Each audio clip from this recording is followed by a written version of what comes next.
ಶ್ರೀಮದ್ ರಾಮಾಯಣ 24,000 ಶ್ಲೋಕಗಳಿಂದ ಕೂಡಿದೆ. ಮೇಲಕ್ಕೆ ನೋಡಿದ್ರು ಶರಣಾಗತಿ ಕಾವ್ಯ ಆದರೂ ಒಳಗಡೆ ನಮ್ಮ ಆಚಾರ್ಯ ಪರ್ಯವಾಚಾನ್ ಪಿಳ್ಳೆ ರಹಸ್ಯಾರ್ಥ ದೀಪಿಕಾ ಅಂತ ಮಾಡಿದ್ದಾರೆ. ರಾಮಾಯಣದಲ್ಲಿ ರಹಸ್ಯಾರ್ಥಗಳು ಎಷ್ಟು ಒಳಕ್ಕೆ ಅದಕ್ಕೆ ಅದೆಲ್ಲವನ್ನು ಬಹಳ ಮನೋಜ್ಞವಾಗಿ ಪ್ರಕಾಶ್ ರಾಯರು ನಮಗೆ ಮಾಡಿದ್ದಾರೆ. ಅವರ ಬದುಕು ಸಾರ್ಥಕವಾದಂಥದ್ದು. ನನಗೆ ವೈಯಕ್ತಿಕವಾಗಿ ತುಂಬ ಹೆಮ್ಮೆ ತರುವಂತಹ ವ್ಯಕ್ತಿ ಅಂದರೆ ಪ್ರಕಾಶ್ ರಾಯರು. ಆ ಪಾವಗಡದ ಆ ಹೆಸರನ್ನು ರಾಷ್ಟ್ರವ್ಯಾಪಿ ಮಾಡಿದ್ರು, ಶ್ರೀಮಟ್ಟಕ್ಕೆ ಕರ್ಕೊಂಡು ಹೋದರು. ಧನ್ಯಜೀವಿ ಅವರು. ನನಗೆ ಈ ಒಂದು ಯೋಗ ಇವತ್ತು ಸಿಕ್ತು. ನಾನು ಮೊದಲು ಹೇಗಿದ್ನೋ ಇವಾಗಲೂ ಹಾಗೇ ಇದ್ದೀನಿ. ಅದೇ ರೀತಿ ಸುಲಭವಾಗಿದ್ದೀನಿ. ಎಲ್ಲಾದರೂ ಸಂಚಾರ ಹೋಗಿದ್ದರೆ, ಕಾರ್ಯಕ್ರಮದಲ್ಲಿದ್ದರೆ ಸಿಕ್ಕೋದಿಲ್ಲ, ಅಥವಾ ನಮ್ಮ ಧರ್ಮಕ್ಕೆ ನಮ್ಮ ಆಶ್ರಮಕ್ಕೆ ಮಾಡಬೇಕಾದಂಥ ಅನುಷ್ಠಾನಗಳಲ್ಲಿ ಇದ್ದರೆ ನಾನು ಸಿಕ್ಕೋದಿಲ್ಲ. ಬಾಕಿ ಹೊತ್ತಿನಲ್ಲೆಲ್ಲ ಕಡೆಗೂ ಸಿಗ್ತೀನಿ, ಯಾರು ಕರೆದರೂ ಹೋಗ್ತೀನಿ. ಅಲ್ಲಿರುವಂತಹ ಸಜ್ಜನರನ್ನೆಲ್ಲ ನೋಡುವಂತಹ ಒಂದು ಅವಕಾಶ ಸಿಗುತ್ತಲ್ಲ ನಮಗೆ. ಸನ್ಯಾಸಿಗೆ ಇನ್ನೇನು ಬೇಕಾಗಿಲ್ಲ, ದುಡ್ಡು ಬೇಕಾಗಿಲ್ಲ, ಆಸ್ತಿ ಬೇಕಾಗಿಲ್ಲ, ಪ್ರಶಸ್ತಿ ಬೇಕಾಗಿಲ್ಲ, ಭಕ್ತರ ಆನಂದ.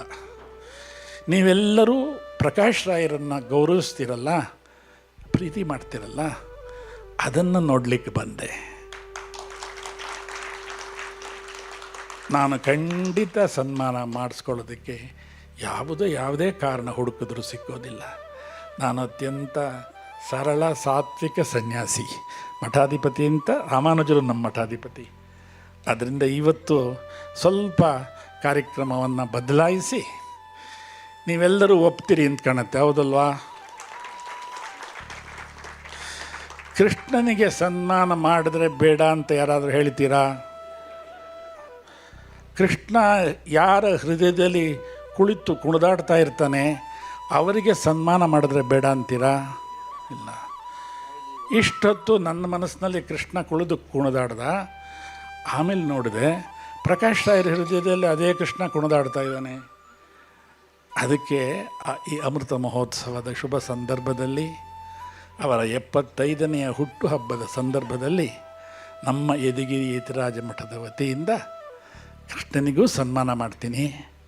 ನನಗೆ ಆತ್ಮೀಯರು ಆದರಣೀಯರು ಆದಂತಹ ಪ್ರಕಾಶ್ ರಾಯರ ದಂಪತಿಗಳಿಗೂ ಈಗ ಸನ್ಮಾನ ಮಾಡಿದ್ರೆ ನನಗೆ ಆನಂದ, ಸಂತೋಷ, ತೃಪ್ತಿ ಸಿಗುತ್ತೆ. ಲೋಕ ಸಮಸ್ತ ಸುಖಿನೋ ಭವಂತು.